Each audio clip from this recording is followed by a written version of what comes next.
Quand tu dis en Afrique, dans un milieu social où les gens galèrent, tu dis l'argent ne fait pas le bonheur, essaye de rattraper ta joue parce que tu risques de te prendre une baffe. Moi, en 2016, j'ai eu un drame, j'ai perdu quelqu'un de très cher à moi. Avant son départ, la vie, elle était vraiment dure déjà avec moi. Et donc après son départ, imagine encore comment ça allait être dur alors que c'était le pilier de la famille. Donc j'étais vraiment dans cette situation où c'était vraiment précaire. Aucun espoir de me retrouver un jour en France ou à exercer ce métier. Mon rêve à l'époque, c'était de devenir ministre des Finances. J'ai parfois été traité de fou. Les gens auxquels j'avais vraiment confiance ont ouvert leur bouche pour me dire « Mais ça marche pas ton truc !»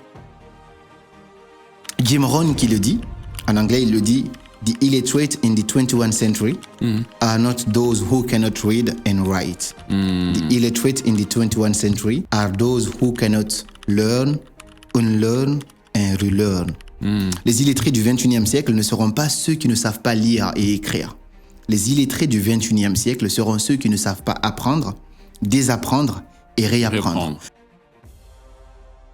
Tout le monde peut l'essayer. Oui. Tu prends ton salaire, tu enlèves les charges que tu as par mois, et tu vois combien tu peux épargner. Cette épargne-là, tu le multiplies par 10 ans et tu te dis, est-ce que ça peut payer une maison pour ma mère?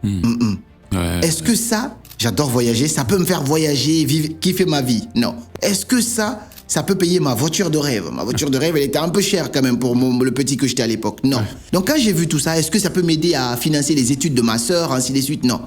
Donc c'était crucial pour moi de développer autre chose à côté, mais il faut quand même que je devienne entrepreneur parce que je ne peux pas me contenter de ce que le système me propose. C'était trop peu pour mes ambitions, tu vois. Je me lance sur YouTube exactement en juin 2021. Et le premier mois, tu as un versement de 200 €. Le deuxième mois, tu as un versement de 900 €. En plus de ton petit salaire de travailleur, troisième mois, tu as un versement, je pense, de 1200. Quatrième, tu passes de 1000 à 2200. J'ai développé des activités qui me permettent normalement d'arrêter de faire du coaching. Parfois, on a des contrats à 20 000 €, parfois des contrats carrément à 30 000 € pour une série de vidéos. Je pourrais me concentrer sur ça, mais quand j'arrête, je me sens mal. Je meurs de l'intérieur parce que c'est comme si ma vie commençait à perdre du sens. Tu as 3 manières de percer sur les réseaux. Soit tu vas te positionner sur des sujets populaires, soit tu vas te positionner sur les personnalités populaires. Et troisième technique, tu vas te positionner sur l'actualité. Ne pas accepter tout et n'importe quoi, parce que si tu acceptes tout et n'importe quoi, finalement tu vas perdre cette crédibilité ou cette confiance de ton audience. Et ça, c'est la chose la plus précieuse. Quand j'allais à la salle de sport, pendant que d'autres écoutaient du gazo, moi j'écoutais toujours des livres. Et ceux qui appelaient mes parents à l'époque au pays pour dire « Mais ton fils, il est devenu philosophe, ton truc, il ne marche pas », aujourd'hui, c'est une fierté pour moi de voir que j'ai certaines personnes dans mon académie de formation. Il suffit d'un déclic pour changer de vie.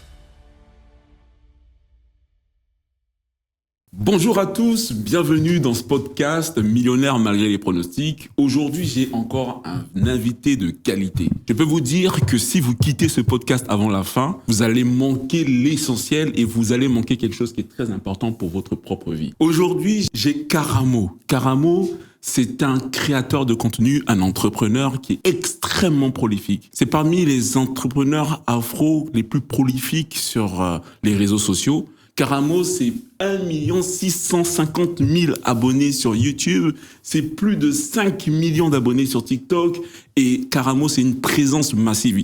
Finalement, il y a quasiment l'équivalent du Congo-Brazzaville qui te suit sur les réseaux sociaux, c'est incroyable. Donc, tu es vraiment une sommité sur les réseaux sociaux, faut le dire, et ton parcours est vraiment inspirant. Et aujourd'hui, il faut que tu donnes tous les secrets, même ceux que tu donnes dans la formation. Tu ne caches rien, tu dis tout. On va essayer. Ok, donc Karamo, comment tu vas? Ça va très bien, quelle présentation, ça fait plaisir. Merci pour le travail que tu fais, sinon on ne serait pas là, donc bravo à toi. Oui, merci. Comment tu te présentes aujourd'hui? Comment je me présente? Est-ce que je dirais comment je ne me présenterai pas? Peut-être un petit message pour ceux qui nous appellent influenceurs. Oui. Je suis pas influenceur. Je suis sur les réseaux sociaux. Je suis auteur. Je suis coach en développement personnel. J'ai commencé ça depuis très longtemps. Depuis 2016, je suis dans cet écosystème-là. Je suis entrepreneur. Je suis le CEO de Kita Agency. C'est une agence de marketing digital et de communication aussi. On travaille avec beaucoup d'entreprises, des banques, des assurances. Je crée les spots publicitaires. Parfois, je suis dedans. Parfois, je prête ma voix ou parfois, je suis juste derrière en tant que réalisateur. Donc, on a bossé récemment avec l'Anala Assurance. C'est une grosse assurance en Guinée. On bosse aussi. Je suis ambassadeur de EcoBank Guinée. Donc, on a signé un partenariat sur 6 mois. Et en même temps, je les aide aussi dans la création de spots publicitaires. Donc, on a livré un spot qui vient de sortir aujourd'hui d'ailleurs. Wow. Donc, ça, c'est un peu le travail que je fais en parallèle parce que j'ai fait des études de marketing à l'époque. J'ai un master en marketing et stratégie de marque. Et puis, je suis conférencier. Je suis passionné par les conférences. J'ai aujourd'hui tourné dans pas mal de pays, notamment, tu as parlé de Congo, mais tu as parlé de Brazza. J'ai pas encore été à Brazza, mais j'ai été à Kinshasa, j'ai été à Lubumbashi. Et je dois repartir là d'ailleurs prochainement encore à Kin pour la 2e édition du concert éducatif. On a fait pas mal de pays, le Maroc, Rabat, la Guinée, Conakry. On a rassemblé plus de 2000 personnes autour du développement personnel et de l'entrepreneuriat. Ici à Paris, la conférence Déclic en janvier 2024. On compte bien en refaire aussi en 2026 autour de septembre. On a déjà eu une salle. Faut juste payer ce qu'il faut payer là. Ensuite, valider tout ça. À Liège, dans pas mal de pays au Sénégal, Burkina Faso, bientôt au Bénin aussi. Donc voilà. Tu viens de parler de quelque chose qui a attiré mon attention, le concert éducatif. J'en ai jamais entendu parler. C'est quoi le concept? C'est nouveau, hein? C'est vous qui l'avez créé? C'est moi, je l'ai appelé comme ça, entre guillemets. C'est moi que je l'ai appelé comme ça, mais c'est quelque chose qui se fait déjà dans le monde anglophone. Le seul truc, c'est quoi? C'est que généralement, on a tendance à voir des Africains réunis que pour la fête. Généralement. Quand tu organises une conférence où tu dois parler d'idées, on n'est pas là. Mais quand tu fais la fête, on est là, on est même prêt à se soutenir quand il s'agit de choses qui font la fête. Et même les gouvernements, les responsables, récemment, le président du Burkina Faso, il en parlait. Il jugeait, entre guillemets, certains responsables ou certaines ambassades que quand tu vas les voir avec un projet innovant, d'innovation, autour de la science qui va pousser ton pays à se développer, ils vont pas te financer. Mais quand tu viens avec un concert, de la fête, ainsi de suite, là, ils vont te financer. Donc, j'ai comme l'impression que les élites, ceux qui nous dirigent, sont contre l'éveil des consciences. Donc, quand on fait des conférences de base, finalement, c'est difficile de mobiliser les gens. Et puis, une fois, il y a eu cette idée qui est venue. On me dit, ouais, mais pourquoi tu n'invites pas tel artiste et tout ça? Et dans cette stratégie marketing, je me suis dit, ouais, pourquoi pas concevoir un événement où on va non seulement apprendre, mais dans cet apprentissage-là, amener ce qui intéresse aussi les gens un petit peu de la communauté, tout ce qui est divertissement. Donc, on amène des chorégraphes qui vont prester, on amène des artistes, on amène des comédiens, mais tout ça dans l'esprit de l'apprentissage, toujours amener cette petite contribution autour du développement personnel, autour de l'entrepreneuriat, autour du digital. Et c'est comme ça que ça a été conçu. Donc finalement, cette idée est devenue, on va dire, très populaire. On a fait dans tel pays. Ensuite, tout le monde a dit, ah, mais c'est quand tu viens pour le concert éducatif. Et on a osé casser les barrières pour prendre la plus grande salle de conférence en Guinée. On a fait sold out. On a réuni plus de 2000 personnes dans une salle. Vous pourrez voir les images et c'est comme ça que c'est parti. Et là, c'était l'un des plus beaux événements que j'ai eu à faire parce que tout était conçu pour que ce soit vraiment un concert. Il y avait des artistes, les plus populaires du pays, ils étaient là. Il y avait des chorégraphes, des gens qui faisaient des acrobaties, des slammeurs. Tout le monde a pris sa place. Mais on a appris, on s'est transformé, on a trouvé cette petite lumière et c'est ça le concept. C'est extraordinaire. Quand tu fais ça, c'est quoi ton idée derrière? Qu'est-ce que tu veux atteindre comme objectif, au fait, à travers le concert? Une fois, dans une vidéo, j'ai dit que dans 5 ans, on sera tellement nombreux dans cette philosophie-là qu'il nous faudra prendre des stades. Je suis dans toujours ce combat-là. Je suis persuadé aujourd'hui que pour développer un pays ou un continent, on passe par le développement des ressources humaines qui composent ce continent-là. Beaucoup de gens vont se rouiller rapidement sur la construction des routes, des infrastructures, ainsi de suite. Mais je pense que c'est pas là qu'on va développer un pays. Là où on va développer vraiment le pays, c'est de développer les humains, le cerveau des humains qui composent ce pays. Parce que même si tu fais des routes incroyables, si les humains qui vont rouler sur cette route-là n'ont pas une sorte de développement personnel, les routes seront encore abîmées. Et le problème de l'Afrique, justement, est là. Donc c'est pour ça, nous, on a décidé d'agir chacun à sa manière, chacun fait comme il peut. Nous, voici le volet qu'on maîtrise un petit peu, c'est la parole, c'est les conférences. Donc, à chaque fois qu'on organise une conférence, on voit des vies se transformer, des gens trouver cette petite lumière, cette petite flamme. Et je pense que c'est en posant ces actes-là encore et encore qu'on pourra développer notre continent et développer la diaspora et tout ce qui va avec. Ok, c'est très clair. Là, j'ai quand même, je fais un peu l'avocat du diable là-dessus. Tu vois, par exemple, actuellement, on tourne dans un pays occidental, donc on est à Paris. Et moi, j'ai pas l'impression que lorsque tu regardes le français de base, c'est quelqu'un qui a un développement personnel de fou. Ok. C'est-à-dire que, je sais pas si tu as déjà été dans les campagnes, tu fréquentes un campagnard, un franchouillard pur, profond. Bien sûr, il y a de la moralité, il y a certaines valeurs, mais j'ai pas l'impression qu'on a un développement personnel au sens où je l'entends, ou au sens où tu le présentes sur tes réseaux sociaux, mais pourtant le pays fonctionne. Yeah. Moi, j'ai vraiment besoin que tu fasses que tu ailles en profondeur pour expliquer qu'est-ce qui fait vraiment que le développement personnel est moteur de croissance ou de développement pour le pays. C'est assez intéressant ce que tu dis, parce que au vu comme ça à la surface, on pourrait dire, mais finalement oui, j'ai vécu en campagne entre guillemets. J'étais à Tony Charente à l'époque, Poitiers, en province. Mais du coup, je connais un peu ce que tu veux dire. Je connais des gens qui n'ont jamais su c'est quoi le développement personnel. Ouais. Par contre, c'est des gens qui n'ont pas les mêmes réalités que nous, dans le sens où nous, on a des séquelles. On a des séquelles qu'on a connues par rapport à la colonisation, par rapport à tout le ressenti qu'on a suite à tout cela. Donc, l'Africain de base a l'impression qu'il est inférieur d'une certaine manière. Okay. Je lisais un post justement hier de Valère, où dans le post, il y avait un écrivain qui avait écrit quelque chose de fascinant, où quand il a vu un jeune homme, et le jeune homme lui disait « Je rêve de devenir comme Elon Musk ». Et lui, il dit au jeune homme « Elon Musk aussi rêve de devenir comme toi ». Il a vu dans les yeux de ce jeune homme de l'étincelle parce qu'il n'y croyait pas. Il dit « Non, comment est-ce possible ? Comment est-ce possible qu'un blanc reconnaisse sa réussite en un noir ?» Parce qu'on a toujours été conditionné d'une certaine manière, comme quoi la peau blanche, elle est la meilleure, ainsi de suite, le noir, il est inférieur, ainsi de suite. Donc pour moi, c'est là l'importance du développement personnel, étant donné qu'on n'a pas les mêmes réalités, tu vois. Comment le développement personnel peut être facteur de développement, entre guillemets, d'un pays ? Il faut tout simplement comprendre une chose. Selon là où on est, le besoin n'est pas pareil. Par exemple, tu as déjà entendu dire la phrase que l'argent ne fait pas le bonheur. Oui. Tu as déjà entendu dire ça. Oui. Mais généralement, cette phrase, elle résonne plus ici, en France, qu'en Afrique. Oui. Quand tu dis en Afrique, dans un milieu social où les gens galèrent, tu dis l'argent ne fait pas le bonheur, essaye de rattraper ta joue parce que tu risques de te prendre une baffe. C'est clair. Et ici, au contraire, tu dis l'argent ne fait pas le bonheur, des gens vont acquiescer, vont dire oui. C'est pas que c'est vrai ou c'est faux, non, c'est selon la réalité de chacun. Ouais. Ici, il y a un cadre qui est mis en place, il y a un système qui fait que même celui qui fait du ménage, il a sa petite voiture, il a de quoi manger, il a son appartement, tu vois. Donc, il manque d'autres choses, mais c'est pas ces petites choses subsistentielles, entre guillemets, pour se nourrir, se vêtir, se déplacer, il manque pas de ça. Ouais. Donc, ça veut dire que il y a une chose qui lui manque ici. Et c'est pas forcément l'argent, parce qu'il se rend compte que, en tout cas, le peu d'argent qu'il a n'arrive pas à l'épanouir d'une certaine manière parce qu'on est dans un système isolé. Oui. Les gens se sentent seuls ici. Et c'est ça le grand problème de l'Occident. Au contraire, en Afrique, moi j'ai grandi en Afrique, j'ai connu, entre guillemets, une enfance où, à partir de rien, mais on était les plus heureux au monde. Mais parce qu'il y a le social. Même quand t'as pas d'argent, tu peux aller manger chez ton voisin, chez ton ami, tu peux aller manger. Quand il y a la fête, tu es invité ou pas, tu peux venir. Donc à cause de ça, étant donné que le social est développé, finalement, ce qui va nous manquer, ça va être l'argent. Oui. Donc, quand tu dis à quelqu'un l'argent ne fait pas le bonheur, qu'est-ce qui lui manque ? C'est l'argent. Il risque de te gifler. Quand tu dis à quelqu'un l'argent fait le bonheur, il a déjà l'argent. Il va te dire non, j'ai pas d'argent. J'ai l'argent, mais ça m'a pas rendu heureux. Qu'est-ce qui lui manque ? C'est le social. Quand tu prends un peu de l'Afrique, tu ramènes ça en Europe. Tu prends un peu de l'Europe.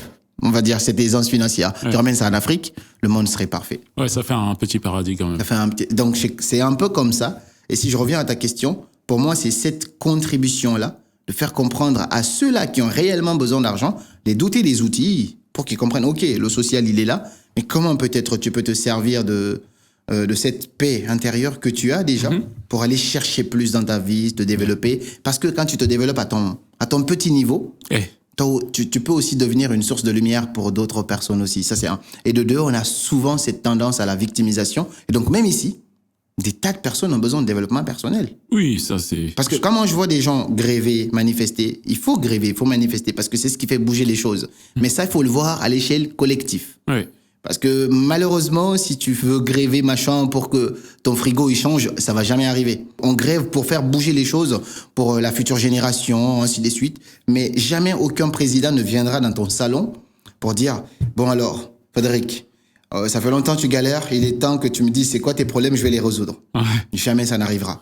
Peut-être ça peut être favorable à certains par propagande en Afrique, ainsi de suite, mais jamais ça n'arrivera. Donc peu importe le président qui viendra, il y aura toujours quand même quelque chose à dire contre lui. Au début, on adorait Macron. Aujourd'hui, on le déteste. Demain, celui qui viendra, on va l'adorer au début. Demain, après, on va le détester. Ouais. Donc, ça va toujours être comme ça. Ça va jamais changer. Donc, notre invitation, c'est, peu importe qui est au pouvoir, c'est pas ton problème.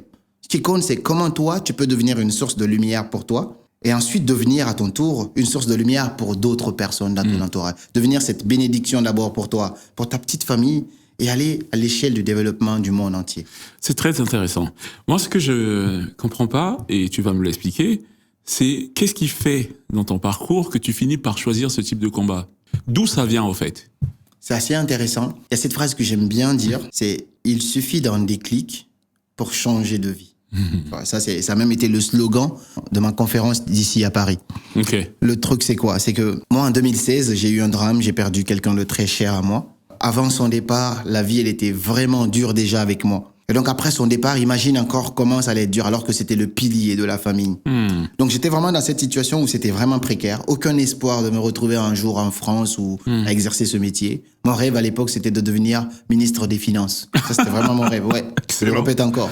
Donc j'étais dans ces études-là, j'étais très sérieux à l'école, toujours dans les 3 premiers, très cadré. Ouais. Et quand cette personne-là part finalement, je me retrouve encore plus bas que terre. Et il y a eu une chose qui m'a sauvé, c'est le développement personnel. Mais ça venait d'où? Ça venait comme ça, par hasard. J'étais là, j'étais en classe, je faisais des cours et j'avais un prof de marketing que j'ai eu en interview. Et l'interview va sortir dimanche là sur ma chaîne. Ouais. C'était un honneur pour moi de l'avoir à nouveau et de faire le point sur tout ce parcours. Ouais. Mais lui, c'était mon prof de marketing et il était le seul que je connaissais. Moi, je connaissais même pas c'était quoi le dev perso. Mais il était le seul qui organisait des classes de leadership pour éveiller des consciences des jeunes gratuitement chaque vendredi dans mon pays. Non. Et là, un jour, il nous invite tous, les étudiants. Il dit, ouais, venez, je fais des classes de leadership. Je ne sais pas ce que c'est. Je lui dis, ouais, pourquoi pas. Avec mon ami à l'époque, on prend sa petite moto. On va là-bas un vendredi. Et là, on est assis. Il y a plein de jeunes, il y a des chaises. On le présente, il vient, il fait son speech. Il finit de parler et moi, je vois ce monsieur qui parle et ça réveillait. C'est comme s'il y avait un diable qui était rentré à moi, qui était en train de bousculer des trucs à moi. Et je fonds en larmes. Non. Ouais, en partant de rien, je fonds en larmes parce que il touche des choses, il dit des mots. Je me reconnais là-dedans. Je me dis, waouh, mais c'est vraiment possible ce qu'il est en train de dire. Ça veut dire que j'ai perdu telle personne. C'était le pilier, mais rien n'arrive contre moi dans la vie. Tout arrive pour moi. Peut-être que cette personne est partie pour réveiller quelque chose. Ce jour-là, il y a une graine qui s'est plantée. Et depuis ce jour-là, cette graine, où cette flamme ne s'est jamais éteinte. Et donc, comme le développement personnel a été le sauveur de ma vie, j'ai étudié, j'ai fait une licence en Guinée, une licence ici, un master ici. Mais ce qui a vraiment guidé ma vie durant toutes ces années, ce qui m'a donné l'espoir, c'est ce développement personnel-là, le fait de lire des livres, m'intéresser à des conférences, avoir des habitudes saines, me détacher émotionnellement de tout ce qui est fête, soirée, femmes, alcool, tout ça. Ça m'a permis d'être cadré. En fait, ça a réparé ma vie d'une certaine manière. Et comme si je devais un peu à cette chose-là, je me sens redevable de rendre.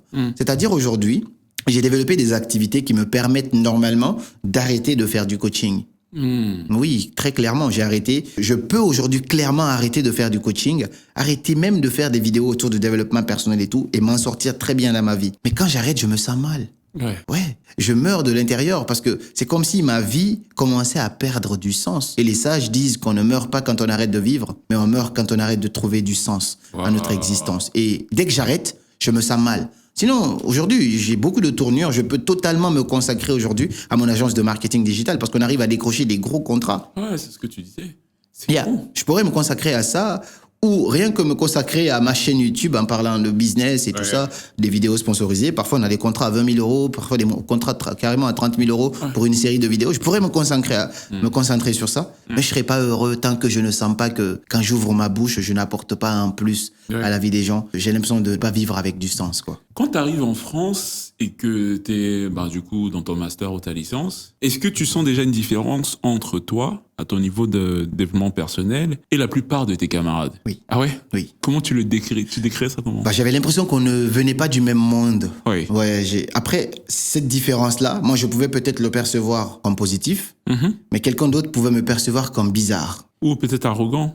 Non, pas arrogant, parce que j'ai toujours eu une sorte d'humilité quand même. Ouais, d'accord. Ouais, j'ai toujours su gérer ça, ne jamais faire sentir les gens inférieurs à moi. J'ai toujours réussi à avoir cet équilibre-là. Par contre, j'ai parfois été traité de fou, par exemple. Ouais, à l'époque où des gens auxquels j'avais vraiment confiance ont ouvert leur bouche pour me dire « Mais ça marche pas ton truc !» Ouais, parce que ça ne marchait pas au début. Tu te bats, tu essaies de faire des vidéos, tu essaies de faire résonner les gens avec ta philosophie, tu viens avec des citations, des proverbes. Ouais. Mais qu'est-ce qu'ils racontent? Parce que j'étais dans mon monde. Et le fait de rester dans mon monde, cette différence-là, moi je dis ça à tout le monde, c'est exactement ta différence qui finit par faire la différence. Ouais. J'étais différent. J'avais mon accent, j'avais mon style, j'avais mes pensées, j'avais mes proverbes africains. Ouais. Et je l'ai intégré dans mes vidéos, mon style à moi, ainsi de suite. Et finalement, ça a fini par prendre. Donc, au début, je me sentais différent parce que j'avais une conception de la vie qui était totalement différente de mes amis autour de moi. Moi, pour moi, si tu as un peu de temps, il fallait partir lire un livre. Donc, les week-ends, quand tout le monde devait absolument tout le temps aller sortir, je me réservais. Je me rappelle, à l'époque, je sortais un petit peu parce que j'étais jeune. J'avais pas encore découvert que c'était vraiment ma mission de vie de faire ce travail. Donc, je pouvais sortir un jeudi comme ça. Mais la plupart du temps, pendant que les autres allaient se divertir, moi, je prenais un petit livre pour lire. Ou sinon, quand j'étais à vélo à l'époque, j'allais bosser au Futuroscope. J'avais un casque et j'étais à vélo, j'étais l'homme le plus heureux au monde. Ah ouais. C'était en plein hiver, je mettais mes gants et j'avais mon casque et j'écoutais des livres audio. C'est là que j'écoutais La semaine de 4 heures de Tim Ferriss. C'est là que j'écoutais Réfléchissez, devenez riche. J'écoutais plein de livres audio gratuits comme ça sur YouTube. Ouais. Et ça me permettait de me former plutôt que d'écouter de la musique. Quand j'allais à la salle de sport, pendant que d'autres écoutaient du gazo, moi j'écoutais toujours des livres. Donc j'étais un peu différent dans ce sens-là. Mais ma différence a fini par faire la différence. Et ceux qui appelaient mes parents à l'époque au pays pour dire « Mais ton fils, il est devenu philosophe, ton truc, il ne marche pas », bah, aujourd'hui, c'est une fierté pour moi de voir que j'ai certaines personnes dans mon académie de formation que j'aide finalement à donner un sens à leurs rêves, à leur passion pour se lancer sur Internet, transformer leur petite passion en business. Je suis ravi de pouvoir les accompagner, mais je facture cher dans ce cas-là. Yeah. Excellent. C'est un peu le retour de bâton. Ouais, je facture cher dans ce cas parce que je sais un peu d'où tout ça c'est parti. Mais ouais, je me sens. Non, c'est clair, c'est très intéressant. Et quand tu parles de cette écoute de livres gratuitement, aujourd'hui avec Audible, on a un parterre de livres, on a vraiment le choix. Est-ce que tout ça, ça t'a emmené vraiment à la visualisation? Et l'idée sous-jacente derrière ma question, c'est est-ce que tu avais visualisé, mais pour de vrai, le Karamo que t'es aujourd'hui? Si tu veux, même là sur place, si j'ouvre mon portefeuille, ça va te choquer. Ouais. Chaque étape de ma vie, je la visualise d'une certaine manière. C'est-à-dire, je pose des intentions. D'accord. Et ma vie tout entière a été bâtie sur ça depuis que j'ai découvert le développement personnel et la loi d'attraction et tout ça. Ouais. J'aime pas l'appeler la loi de l'attraction. Je l'appelle peut-être la loi de la focalisation, la loi de l'impact. Mais je pense que c'est ultra important de poser des mots sur ce que l'on veut dans la vie. Tu vois. Il y a encore des captures d'écran dans mon téléphone. Je l'ai encore et parfois je le projette carrément dans les diapos de mes conférences où j'écrivais des mots. Aujourd'hui, je les vis. Ouais. 6 ans en arrière, je les écrivais. Ouais. Et quand je regarde ces mots-là, je me rappelle, j'avais un petit post-it dans un livre que je lisais. Si tu veux, je peux te faire parvenir tout ça, tout ce que je te dis là. Ouais. J'avais un petit post-it que je collais dans le livre pour marquer ma page. Ouais. Et j'écrivais des choses là-dedans. À l'époque, il y a 6 ans ou 7 ans, j'écrivais. Aujourd'hui, je suis petit, mais je compte devenir quelqu'un de très grand. Le monde ne pourra pas se passer de moi. Je serai grand. Ouais. Tu vois, des trucs comme ça. Oui. Ou sinon, autour de 2021, 22, tu sais, chaque 31 décembre, je fais un exercice depuis que j'ai découvert ça. Chaque 31 décembre, je fais quelque chose. Et je le recommande à tout le monde qui regarde ce podcast parce que je suppose que ça va sortir d'ici la fin de cette année. Oui. Ah bien. C'est un exercice que je fais, c'est-à-dire à la fin de l'année, je m'assois, je prends une feuille avec quelques proches à moi, des gens qui comptent réellement pour moi. Ouais. Je prends une feuille et chacun écrit sur une feuille tout ce qu'il a envie de laisser derrière lui Ouais. sur l'année qui va finir. Donc là, on est en 2025, t'écris tout ce que tu veux laisser derrière toi sur une feuille. Et quand on va écrire ça, moi, je vais récupérer toutes ces feuilles-là. Il y a un bocal, je prends un briquet, je mets là-dedans et je brûle devant tout le monde. Ah ouais. Et là, de manière silencieuse, on observe. Si tu veux, on met une petite musique calme. Tout le monde voit tout ce qu'il a envie de laisser derrière lui, les galères, les difficultés, les trahisons, les personnes toxiques, ainsi de suite. On met tout ça derrière et on voit ça brûler. Et dès qu'on a terminé ça, là, normalement, on est rentré dans minuit, on prend une nouvelle feuille et là, chacun va écrire ce qu'il veut de l'année qui va venir. Mais quand on écrit ça, on l'écrit de manière smart. Ouais. Spécifique, mesurable, atteignable dans le temps et ainsi de suite. Ouais. Donc, chacun écrit ce qu'il veut en mettant une limite de temps là-dessus. Je veux ça, mais avec précision. Ok. On ne dit pas je veux devenir riche. Non, je veux faire 100 000 euros. Ouais. J'ai encore une feuille ici, je peux te la montrer tout à l'heure. Ouais. C'est dans mon portefeuille, c'était celle de 2022. Je voulais faire mes premiers 100 000 euros. Ouais. Je te jure, tout ce que j'ai écrit sur cette feuille, Ouais. 90%, Ouais. je l'ai atteint. Ah, je te crois. 90%. Non, en fait, hier encore, j'étais dans une sorte de galère hier, donc j'avais pas mon téléphone, j'avais que mon portefeuille. J'avais fermé la clé de ma maison à l'intérieur, donc il fallait que je trouve un serrurier. Et du coup, j'avais du temps, j'avais cette créativité. J'ai ouvert mon portefeuille, j'ai pris cette feuille. J'ai celle de 2022, j'ai celle de 2023, j'ai celle de 2024 là-dedans. Et j'ai celle de 2025 aussi. Et donc j'ai ouvert cette feuille, j'ai trouvé des choses là-dessus, comme faire tel nombre d'abonnés sur YouTube, c'est écrit dedans. C'est déjà atteint. Ou sinon, faire mes premiers 100 000, c'est écrit dedans. C'est déjà atteint. Ou sinon, acheter une voiture à ma mère, ça vient d'arriver. C'est écrit dedans, c'est atteint. Tu vois, en fait, c'est fascinant. C'est pas des choses que je raconte, mais je suis choqué de voir, si tu l'écris, peut-être que l'année 2025, tu vas pas l'atteindre, mais peut-être que l'année prochaine, tu vas l'atteindre, tu vois. 100%. C'est fascinant et pas besoin qu'un blanc vienne m'expliquer. J'ai vu le pouvoir de cette chose dans ma vie. Oui. J'ai visualisé ça. Et je continue encore de visualiser. Maintenant, tu vois parfois sur mon fond d'écran, tu dis, ah tiens, c'est quoi ça? Beaucoup de gens sont choqués. Les rares personnes qui ont vu mon fond d'écran, souvent, je change pour ne pas trop attirer l'attention. Mais je mets des montants là-dessus, quoi. Tu vois, parfois, tu vois 10 millions, tu te dis, oh, qu'est-ce qui se passe? Pourquoi? Mais, comme les gens sont très... je crois à cette chose-là. Ouais, non, c'est clair. C'est clair. Franchement, merci pour ce partage parce que là, tu viens de délivrer une grosse valeur. Je pense que c'est important. C'est clair. Et donc, avec cette visualisation, qu'est-ce qui t'emmène donc du coup à aller sur les réseaux sociaux? C'est-à-dire que je comprends ton désir d'impacter, mais pourquoi pour toi c'est évident que ça doit se passer sur les réseaux sociaux? Oh, c'était pas si évident pour moi à l'époque que c'est évident, mais aujourd'hui c'est 10 fois plus évident. Je suis persuadé que même un président de la République a besoin d'être sur les réseaux aujourd'hui. Oui, là, c'est même plus discutable. Tu vois, je vais te donner des exemples. On est de la diaspora ici, mais on observe tout ce qui se passe en Afrique. On prend Donald Trump. Les réseaux sociaux ont permis à Donald Trump d'être président de la République. Parce qu'il sait comment se servir de ça. Il sait comment utiliser les réseaux pour créer de la propagande, pour créer, entre guillemets, du bad buzz et plein de choses comme ça. Le fait qu'il sait se servir de ça, cela l'a permis de devenir président des États-Unis, alors qu'il était détesté de la plupart des gens. Oui, c'est clair. Donc il y a ça. Je prends aussi l'exemple de, on va dire, quelques présidents en Afrique récemment. Tu vois, je vais prendre Ibrahim Traoré du Burkina Faso, Assimi Goïta du Mali, Mamadi Doumbouya de la Guinée, et plein d'autres présidents, celui du Togo, du Gabon plutôt, ainsi de suite. Quand tu prends tous ces présidents qui sont venus au pouvoir récemment, et je prends aussi Ousmane Sonko, tu vois, il n'est pas président, mais Diomaye Faye. Je vais prendre Ousmane Sonko parce que c'est lui qu'on voyait, tu vois. Tu vois, quand tu prends tous ces gens-là, qui est le plus populaire, qui est le plus aimé du monde entier? Ça va être Ibrahim Traoré.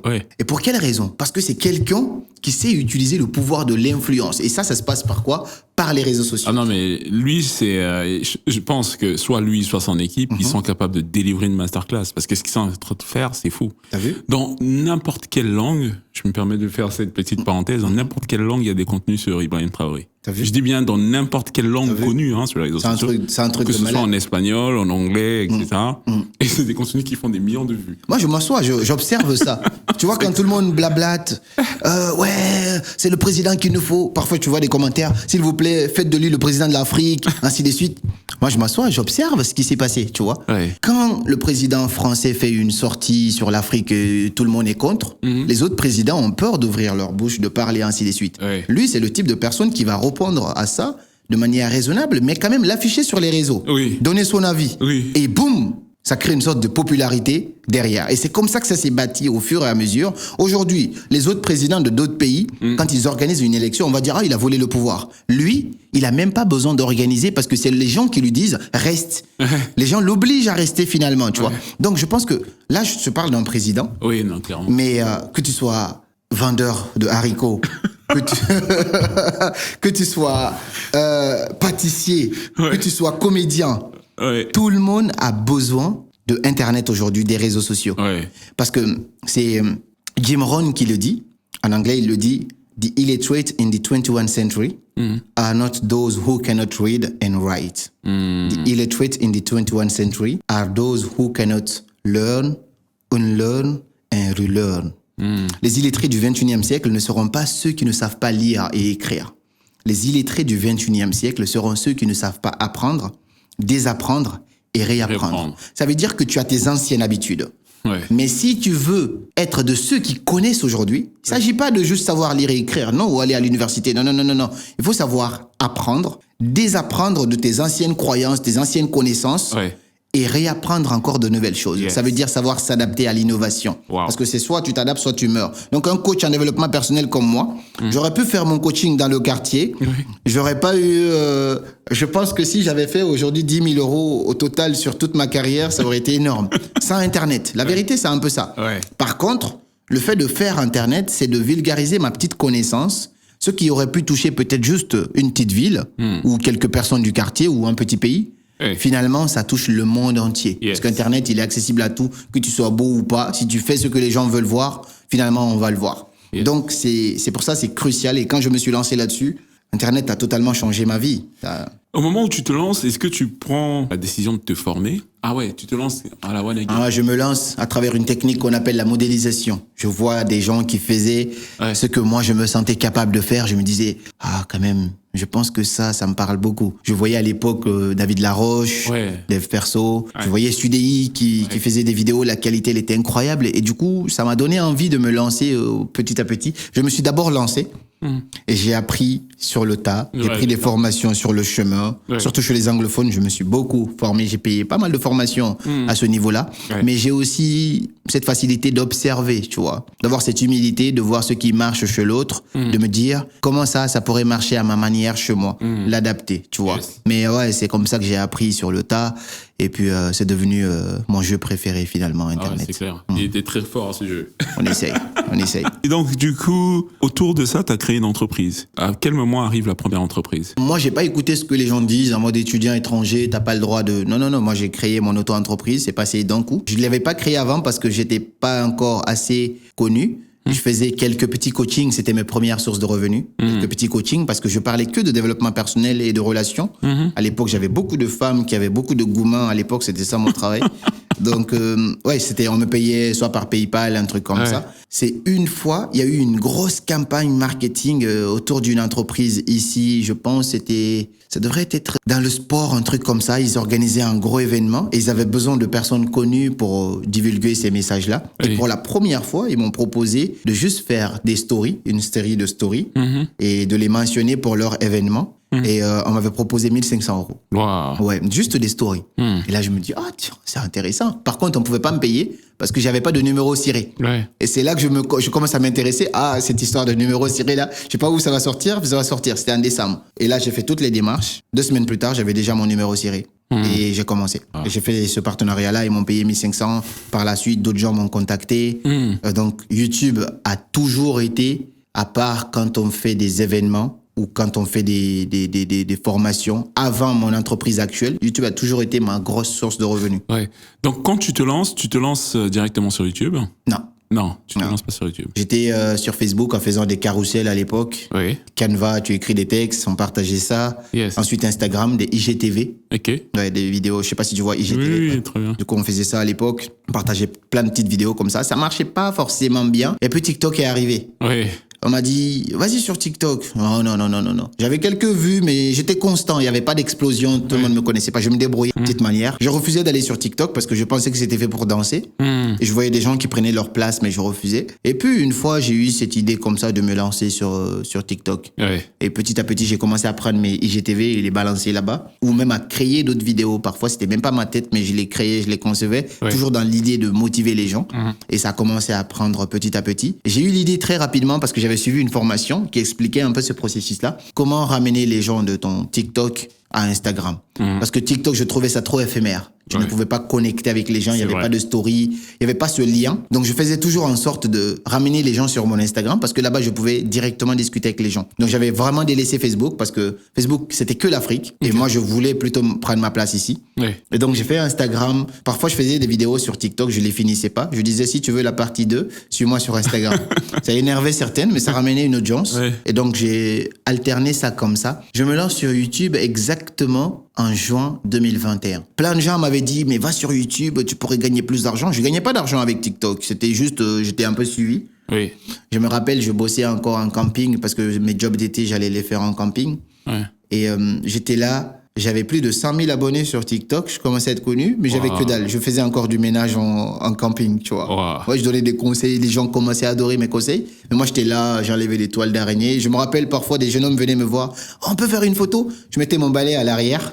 Et on se tapait notre pause. Et ensuite, je continuais encore à nettoyer la piscine, à faire plein de choses comme ça. Ouais. Mais c'est quand je me lance sur YouTube que je commence à vraiment me rendre compte que on peut faire de l'argent en ligne et Internet peut changer la vie de quelqu'un. Donc YouTube, ça a été vraiment le déclic. YouTube a été le déclic un peu. Ça a été le déclic un peu. Non seulement avec les vues à l'époque, je faisais énormément de vues. J'ai des vidéos qui ont des 2 millions de vues, ainsi de suite.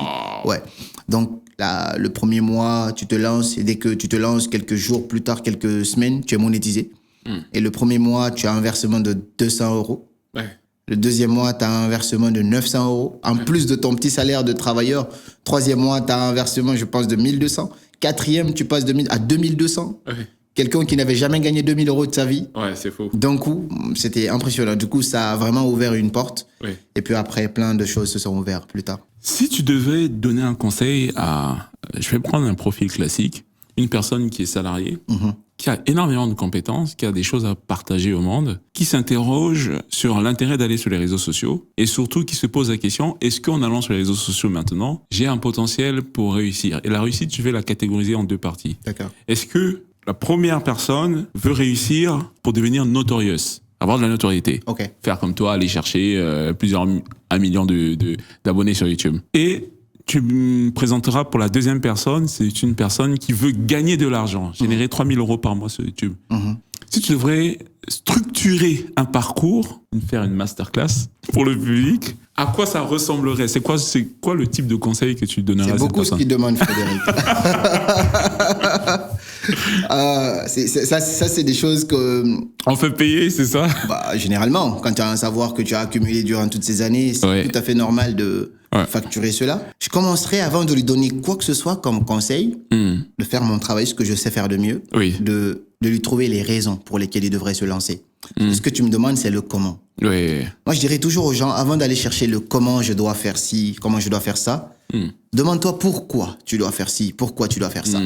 Parce que beaucoup de gens se lancent sur Internet. Je peux te partager tous les comment possibles, mais dès que ça deviendra un peu dur, tu vas abandonner, tu vois. Tu vas lâcher, tu vas, ah non, c'est trop dur ce truc-là, tu vas abandonner. Mais si la raison pour laquelle tu veux te lancer, elle est tellement forte, finalement, rien ne va t'empêcher d'aller obtenir le résultat parce que tu ne vas pas arrêter tant que tu n'as pas obtenu ce que tu veux. C'est Les Brown qui le dit dans sa fameuse conférence devant des milliers de personnes. Il dit, il jouait au jeu avec son fils. À chaque fois, il bat son fils. À chaque fois, à un moment donné, il en a marre. Il dit, bon, je vais aller me coucher. C'est terminé. Son fils lui dit, non, tu vas pas aller dormir. Il dit, pourquoi non? Ce n'est pas terminé tant que je n'ai pas gagné. Wow. It's not over until I win. À chaque fois, c'est ça qu'il répète. Parce qu'il a une raison. Il y a un pourquoi. Donc, pour un salarié qui travaille aujourd'hui, essaye de réveiller une chose en toi. Demande-toi aujourd'hui. Moi, ça m'a changé la vie. À l'époque, j'étais amené à finir mes études, faire un master, travailler soit en tant que gestionnaire de patrimoine dans une banque ou soit dans une boîte pour faire du marketing. Ce qui m'a fait détourner le chemin à 1000%. J'ai regardé derrière moi. J'ai une mère à laquelle je tiens énormément. Tu vois, c'est un peu mon pourquoi fondamental. J'ai aussi des sœurs. Mon père, il est parti. C'est de mon père que je te parlais tout à l'heure. Donc, quand j'observe tout ça, je me dis, waouh, je prends mon salaire en tant que quelqu'un qui a fait des études de marketing. Je multiplie mon salaire par 10 ans. J'enlève les charges qu'on peut avoir en vivant dans une petite ville. Je n'ai même pas pris Paris. Dans une petite ville. Et j'observe ce qu'il y a devant moi. Je me dis, waouh, c'est ça là qui me reste. Restait pas grand-chose. Tout le monde peut l'essayer. Tu prends ton salaire, tu enlèves les charges que tu as par mois. Et tu vois combien tu peux épargner. Cette épargne-là, tu le multiplies par 10 ans et tu te dis, est-ce que ça, moi c'était ça ma question, est-ce que ça peut payer une maison pour ma mère? Est-ce que ça, j'adore voyager, ça peut me faire voyager, vivre, kiffer ma vie? Non, au-delà du système qu'il y a déjà dans le salariat. Est-ce que ça peut payer ma voiture de rêve? Ma voiture de rêve, elle était un peu chère quand même pour le petit que j'étais à l'époque. Non.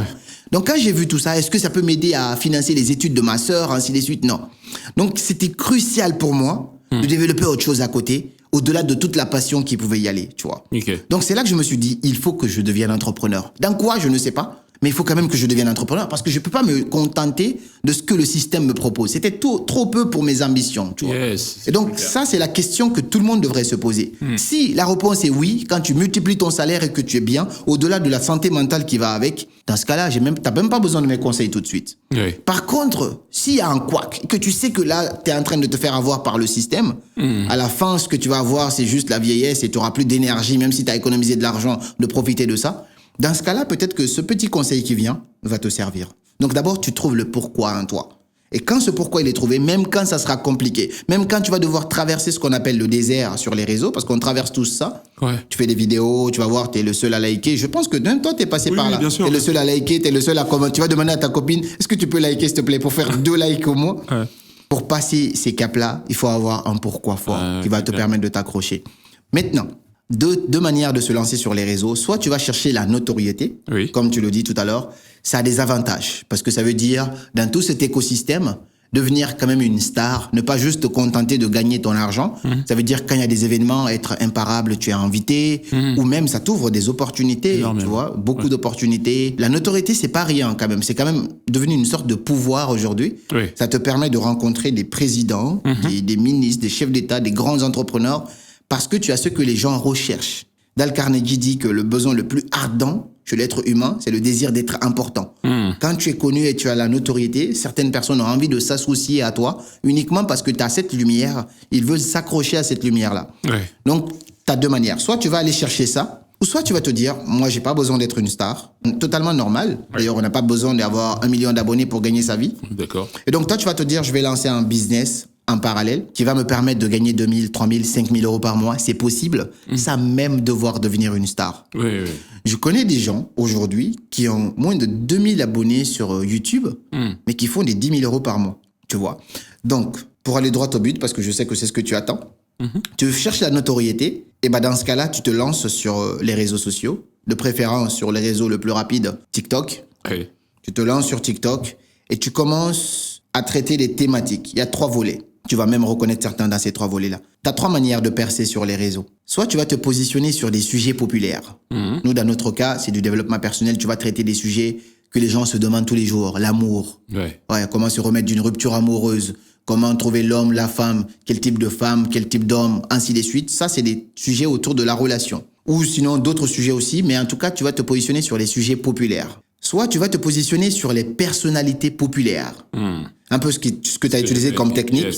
Moi, je viens sur YouTube, personne ne me connaît, mais je vais commencer à utiliser les noms des gens que les gens connaissent. C'est ça. Les gens qui sont recherchés. Donc, quand on tape ces gens-là, on risque de tomber sur moi. C'est une technique. Donc, deuxièmement, tu vas te positionner sur des personnalités connues. Tu vas soit analyser leur parcours, soit étudier. D'autres le font mal, ils descendent de toutes les personnalités. Finalement, quand tu descends tout le monde, à un moment donné, tu vas descendre. Tu as fait des ennemis et tu tout. Vois, exactement. J'ai connu des petits qui ont fait ça aussi. Donc, tu vas descendre très vite. Et 3e technique, tu vas te positionner sur l'actualité. L'actualité, c'est des sujets qui marchent, qui remarchent. Aujourd'hui, il y a telle chose qui s'est passée. On a volé musée de Louvre, il y a un cambriolage, tu prends ton téléphone, tu mets une image en bas et tu mets ta tête, tu montres d'abord ce qui s'est passé, tu commentes. Tu auras forcément de l'audience. Et tu vas avoir cette popularité que tu recherches facilement. Voici les techniques. Ça, c'est si tu cherches la notoriété. Si tu fais ça, tu vas facilement avoir des abonnés. Maintenant, si tu es intelligent derrière, tu vas commencer à te poser la question, là j'ai beaucoup d'abonnés mais ça paye pas. C'est clair. Comment je fais pour commencer à gagner ma vie avec ça? Parce que j'ai connu des périodes où j'avais beaucoup d'abonnés, mais par rapport à des gens qui avaient 10 fois moins que moi, ils gagnaient 10 fois plus que moi. Ils me disaient, mais carrément, t'as une mine d'or, t'es assis là sur l'argent. Je dis, non, machin. Je me contentais des likes. Comme je te dis, j'ai des vidéos, par exemple, sur TikTok qui ont fait des 15 millions de vues. J'ai des vidéos sur YouTube qui ont fait des 2 millions, des 3 millions de vues. Énormément de vues, tu vois. C'est énormément d'impact. Tu vas avoir de l'impact, mais finalement, comme tu es toujours dans ces sujets populaires, c'est pas des sujets qui payent directement. Finalement, tu vas pas trop gagner. Donc ça, c'est pour celui qui cherche la notoriété. J'espère que je suis bon là-dessus. Ah, c'est parfait. Là, ils ont une masterclass, là. Moi, tu sais, à un moment, je vais faire payer mon podcast, parce que c'est trop. Mais... parce que honnêtement, c'est des choses qu'on partage carrément, soit dans un webinaire, soit dans une formation. Carrément, je sais que ce que je te partage là, je voyais ça avec une dame que j'accompagne qui est au Canada. Sur l'accompagnement, parce que j'accompagne plein de coachs, d'entrepreneurs qui veulent se lancer sur les réseaux. On va dire ça, c'est mon nouveau volet depuis 2 ans maintenant. C'est là que je vole le plus. Il y a le deuxième cas du coup où tu ne cherches pas à avoir la notoriété, tu cherches plutôt à vivre de ton activité. Donc on va supposer que toi tu as une passion. Je peux prendre n'importe qui. C'est-à-dire, supposons que toi, tu sais faire de la couture. Tu as suivi une formation en couture, tu sais coudre des choses rapidement, ainsi de suite. Tu prends ce talent-là, tu le partages sur les réseaux sociaux, tu commences à construire une base d'audience. Dès que tu commences à être suivi par quelques personnes, ça peut être TikTok, ça peut être Instagram, ou ça peut même être YouTube, tu partages ta petite connaissance, tu commences à construire une petite base, 1000 abonnés, 2000 abonnés, 3000 abonnés.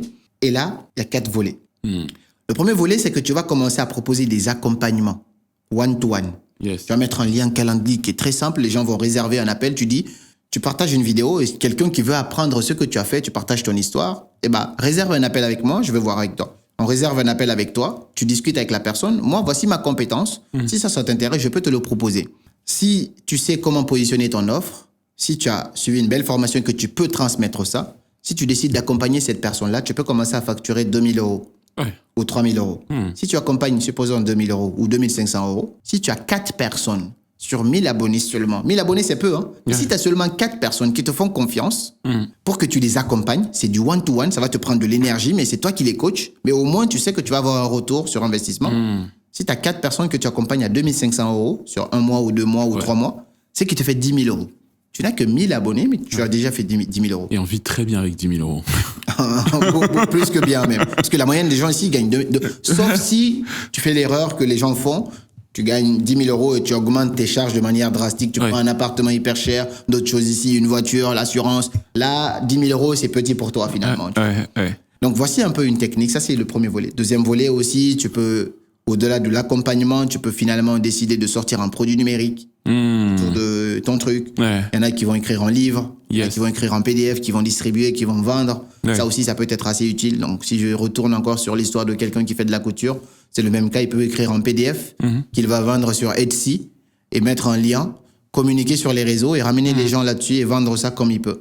Ça peut être aussi quelqu'un qui fait pas de la couture, mais qui est dans le domaine des compétences. Supposons que toi, tu maîtrises très bien les crypto-monnaies. Oui. Et que voilà, tu sais comment ça fonctionne ce truc-là. Tu investis déjà dedans en tant que salarié. Tu investis, tu as vu des gains, ainsi de suite. La même chose. Tu partages sur les réseaux tes connaissances. Tu ne vends pas de rêve aux gens. Tu montres tes preuves. D'autres gens sont intéressés par la même chose, qui sont salariés, qui gagnent un peu d'argent, mais qui ne savent pas comment investir. Tu leur montres, tu dis, je peux vous apprendre à investir votre argent. Tu commences par proposer des accompagnements, première étape. Deuxièmement, tu peux proposer un truc numérique que tu vas les vendre. Troisièmement, tu peux carrément faire une formation en ligne auquel les gens vont accéder.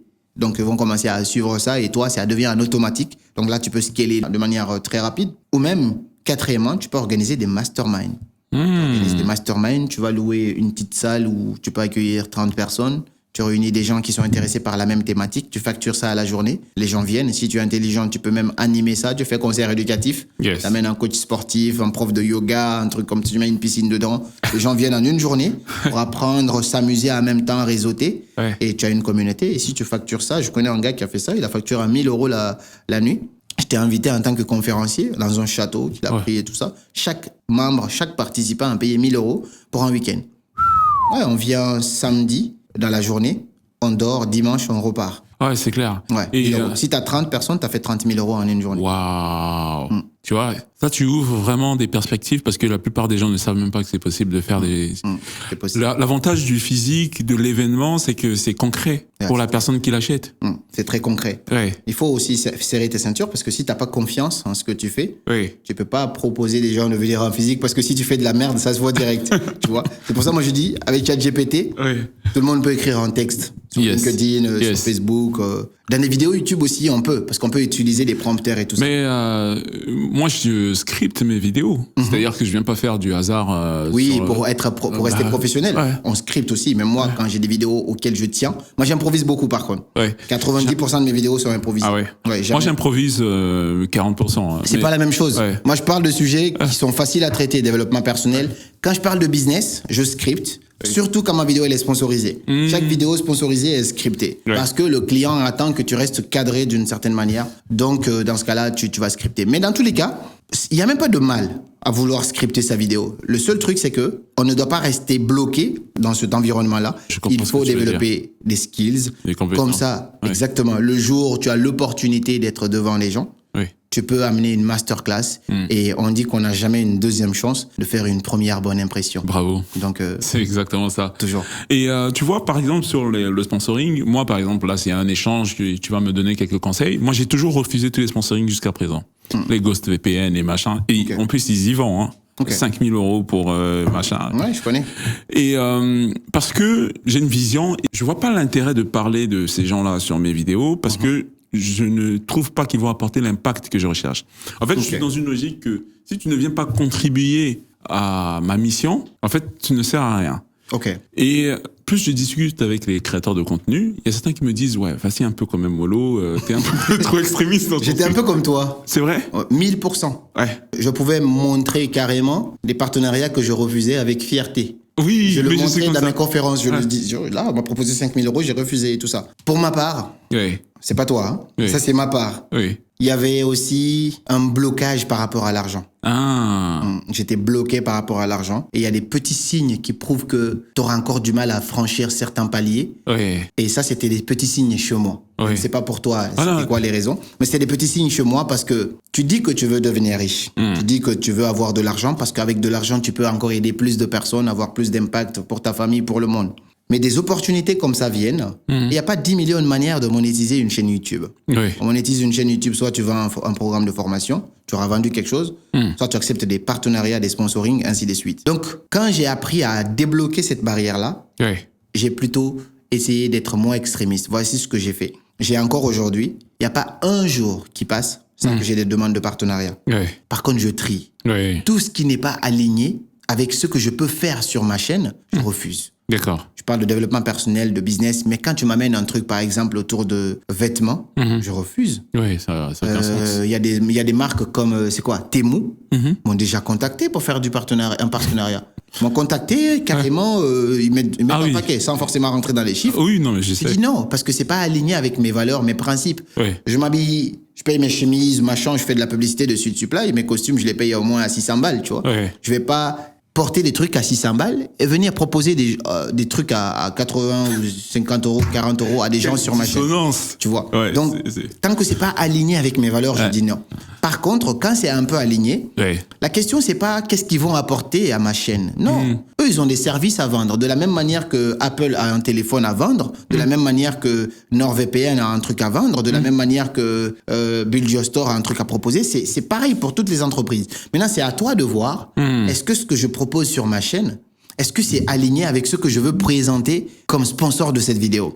Parce que les sponsors qui viennent sur ta chaîne sont censés aider ta chaîne à exister plus longtemps. Depuis que je prends des sponsors, ce qui s'est passé, moi je ne fais plus de montage. Oui. Quand ma vidéo elle est sponsorisée, je m'en fous du nombre de vues finalement. Oui, c'est Je vrai. m'intéresse à l'impact que la vidéo peut avoir. C'est clair. Une vidéo à l'époque que je pouvais faire, qui pouvait faire 2 millions de vues, ou il y a rarement des vidéos aujourd'hui qui font des 2 millions de vues parce que YouTube se resserre encore. Ouais. Mais par exemple, supposons que j'ai fait une vidéo qui a fait 100 000 vues. C'est énorme, hein, 100 000 vues. C'est beaucoup. 100 000 personnes ont vu ta vidéo. Oui. Si je n'ai pas fait de partenariat et que j'ai parlé que de sujets généraux, la vidéo va me rapporter, tu connais en moyenne les vues, 200 euros, 150 euros selon ce que tu traites, à la limite 300 euros, Oui. selon le CPM, on appelle ça coût par 1000 vues, que tu connais. Oui. Donc, ça m'a rapporté ça.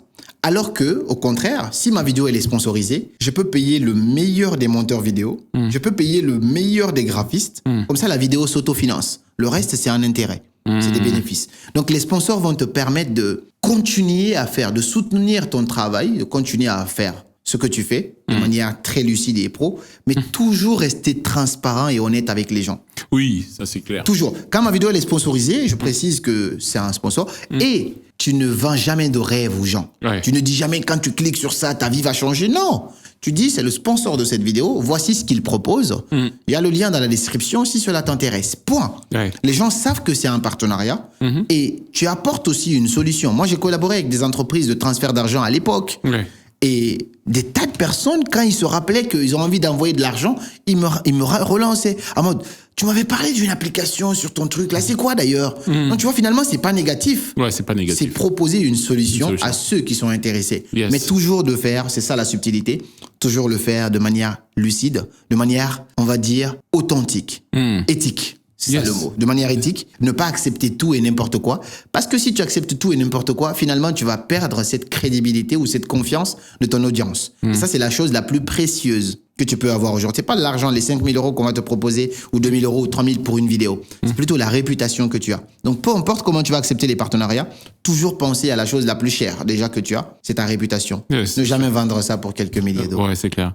J'ai une autre question, c'est sur le futur sur les réseaux sociaux. Le futur des réseaux sociaux, c'est quoi pour toi, de ton point de vue? Tu peux avoir raison ou tort, c'est pas grave. Les grandes dominantes de 2026 pour les créateurs de contenu, pour ceux qui commencent, pour ceux qui ont déjà commencé à avoir un peu de succès. Sur quoi il va falloir, de ton point de vue, axer si on veut vraiment continuer à exister dans le game ou si on veut prendre la vague en commençant à partir de maintenant. Je sais pas si tu as déjà réfléchi à ça. C'est quelle plateforme? Parce que pour moi, chaque plateforme est spécifique. T'as raison. Tu vois. Si on parle de YouTube. Si on parle de YouTube, je pense en 2026, Ouais. il faut savoir jongler. Ouais, il faut savoir jongler. Il faut savoir jongler, c'est-à-dire savoir proposer du haut niveau, D'accord. tout en sachant proposer de l'authentique et du simple. Ça a commencé depuis 2025 déjà. Ouais. Il y a un truc que je faisais sur ma chaîne, ça marchait hyper bien. Je suis encore dans la réflexion de comment je l'amène. Chaque semaine, quelques semaines, je le faisais, j'ai dû le faire 3 à 4 fois. Au-delà de mes vidéos hyper quali, je faisais des vidéos où je prenais juste ma DJI, face caméra comme ça, Yes. et je partageais mon avis, sans filtre, sans cut. Même quand je toussais ou il y a un chien qui est passé devant ma vidéo ou quelqu'un qui est passé, je salue la personne, je discute avec la personne dedans, et je garde quand même la vidéo. Oui. C'était toujours des vidéos de dev perso, Ouais. mais c'est des vidéos qui marchaient énormément. Wow. Ça plaisait aux gens. La première que j'ai sortie, elle a fait plus de 90 000 vues. Sans monteur, j'ai pas dépensé 1 euro sur la vidéo. D'habitude, je paye ici le monteur graphiste. Non. Et ça coûte cher, toutes ces choses. T'as vu? Ouais. Finalement, j'ai fait une vidéo qui m'a fait full rentabilité 100% bénéfice. Yeah. J'ai juste pris ma DJI Ouais. et j'ai dit ce que je pensais de manière authentique, vraie. Ouais. Et je partais, la deuxième vidéo que j'ai faite aussi, pareil, c'était pendant le ramadan. La rupture devait arriver dans quelques minutes. J'ai pris ma caméra en sortant de mon appartement, je suis sorti, j'ai fermé la porte, tout ça je parlais. Je suis allé acheter du pain chez le boulanger. Ensuite, je suis revenu encore, tout ça pour une vidéo qui a duré 12-13 minutes. Yes. Et ça marche super bien. Pourquoi? Parce que de temps en temps, les gens ont besoin de trouver cette authenticité. Oui, je comprends. Cette authenticité, ça va te démarquer de la plupart des gens. Parce que quand tout est cadré, les gens savent que c'est carré. Donc, il y a une sorte de barrière qui se pose. Les rares fois où tu vas accepter de te mettre à nu dans ta version la plus simple, t'es en voiture, tu prends ton truc, t'es assis, tu prends un café, t'es en forêt, t'es dans un parc, tu partages, je pense que ça va jouer une belle différence. Ça m'emmène à une question, c'est quoi ton process créatif? Parce que tu vois, tu es un chef d'entreprise. Bon, moi aussi, je me rends compte que quand on a un programme ultra chargé, c'est toujours très compliqué d'improviser dans la création du contenu. Toi, c'est quoi ton process créatif? Et si tu devais adopter un rythme beaucoup plus soutenu dans la création de contenu que celui que tu as aujourd'hui, comment tu t'organiserais au quotidien, toi-même ou avec les équipes, pour que ça tienne? On est tous différents. Oui. C'est une très belle question, Ouais. en tout cas. Merci. Mais je pense qu'on n'est pas tous Philippe Simo. Yes. Tu vois. Je te posais la question. On n'est pas tous Philippe Simo. Ce mec, c'est une machine. C'est une machine de guerre. Ça, on va pas le nier, c'est une machine. Il te sort parfois 2 vidéos sur YouTube par jour. Là, en ce moment, il est même à 3 vidéos par jour. Par jour. Ouais. C'est un truc phénoménal. Ouais. Donc, on n'est pas tous Philippe Simo. À ma petite échelle, à mon petit niveau, je suis en moyenne autour de... Quand je suis régulier, parce que je suis un peu un fantôme. Parfois, je suis là à fond, tout le monde me voit. Et parfois, quand je sens que ma santé mentale en a besoin, Ouais. parce que moi, la France, parfois, ça m'étouffe. Donc, Oui. parfois, j'ai besoin. Et quand ça fait longtemps que je suis pas sorti, je commence à étouffer. Et je peux faire une petite pause et bouger quelque part. C'est Ouais. ce qui m'est arrivé. J'étais 1 mois en Indonésie, j'ai coupé YouTube. Ouais. 1 mois, j'avais pas de vidéo qui sortait. Oui. Mais quand je suis à fond, je suis autour de 2 vidéos par semaine, parfois 3 par semaine. Parfois 3, la 3e vidéo, ça va être un podcast, par exemple, que je vais Ouais. sortir. D'accord. Même si je suis pas régulier sur les podcasts, c'est pas trop ma priorité. Mais 2 vidéos par semaine. Ok. Mais c'est que le problème, c'est quoi? À côté de ça, il y a des choses à faire. Ouais. Moi, j'ai des coachings. Yes. J'ai des clients que j'accompagne qui m'ont payé des 3 000 euros et ainsi de suite. Donc, il faut être là pour ces gens-là. Oui. Il y a ça. De 2, ça va être aussi mon agence de marketing. Tu vois, parfois, il y a des spots à créer, il y a des impératifs que tu dois livrer et ainsi de suite. Il y a ça aussi qui va te prendre un peu d'énergie. Tout est une question de priorité sur ce coup-là. Par contre, je demande, peu importe à quel niveau tu es, il y a besoin d'une sorte de planification. Oui. Ouais, se planifier. J'ai pas besoin de monter à plus D'accord. à mon niveau. Ok. J'ai pas besoin d'aller à plus de 2 vidéos par semaine. Ok. J'ai pas besoin. Parce que tout est question de stratégie. Philippe Simo, il est sur une stratégie de masse, de Oui. quantité. Il faut qu'il produise beaucoup de vidéos, finalement, pour faire rentrer de l'argent du coup sur ce côté-là. Donc, il doit faire rentrer pas mal d'argent, je suppose. Ouais, sur la monétisation, tu veux dire. Exactement, sur le côté de la monétisation. Ouais. Mais moi, ça fait très longtemps que je ne suis plus du tout sur YouTube pour la monétisation. Tu vois, ça fait très longtemps. Donc, finalement, si je fais plus que ce que je fais, c'est que je commence à capitaliser sur la monétisation. Ouais. Ça veut dire que je vais produire moins en termes de qualité aussi. Oui. Je préfère faire peu, quali, plutôt que de faire beaucoup. Oui. En tout cas, pour l'instant, c'est ça. Yes. Je vois sa chaîne comme un média. Oui. Donc, tous les jours, il faut qu'on balance. Donc, ça peut parler d'actualité, ça peut parler de choses à gauche et à droite, un peu de tout. Oui. Je parle très peu d'actualité sur ma chaîne YouTube, si tu as vu, très peu. Donc, je suis cadré un peu dans ma niche. Et dans cette stratégie-là, t'as pas besoin de faire 5 vidéos par semaine. C'est très clair. T'as pas besoin. Une vidéo par semaine. Moi, c'est ce que je conseille d'ailleurs aux créateurs. Tu habitues ton audience. Tu leur dis, on a une vidéo chaque tel jour, à telle heure. Ils savent que chaque semaine, ils doivent venir trouver une vidéo. Tu fais ça. Si tu veux monter un peu plus, parce que c'est important, tu peux aller à 2 vidéos. Moi, YouTube permet de payer mon studio, mon bureau, payer peut-être le monteur vidéo. Ça s'autofinance. Mais je suis pas rentable, moi, sur YouTube. Moi, pareil. Je suis pas en plus en mode, je prends de l'argent de YouTube, je mets dans... Non, c'est sur la société, ça rentre, ça sort. Ça rentre, ça sort. Ouais. Mais ça permet d'équilibrer. Mais on a d'autres volets qu'on développe, justement, qui nous permettent de... C'est très, très clair. Qu'est-ce qu'on peut te souhaiter là pour les prochains mois, pour l'année prochaine? Qu'est-ce qu'on peut te souhaiter, carrément? D'être heureux. Non, mais vraiment, dis la vérité. Non, franchement, d'être heureux, parce qu'aujourd'hui, c'est vraiment ça ma priorité. C'est ce que je te disais. Hein. Ouais. Je suis pas en Afrique, je suis en Europe. Si tu retournes un peu sur ce qu'on disait au début, Oui. l'argent ne fait pas le bonheur, machin et tout ça. Ouais. Ça résonne beaucoup en moi ici. Parfois, je peux avoir, en termes de matériel, tout ce que je désire. Ouais. Mais il y a toujours cette petite frustration parce que moi, j'adore le social. J'adore me sentir dans un environnement où ça bouge, les gens parlent, chacun, ainsi de suite. Tu finis de travailler, tu vas retrouver des gens. Ouais. J'adore cet T'as écosystème-là. toujours des amis en Afrique?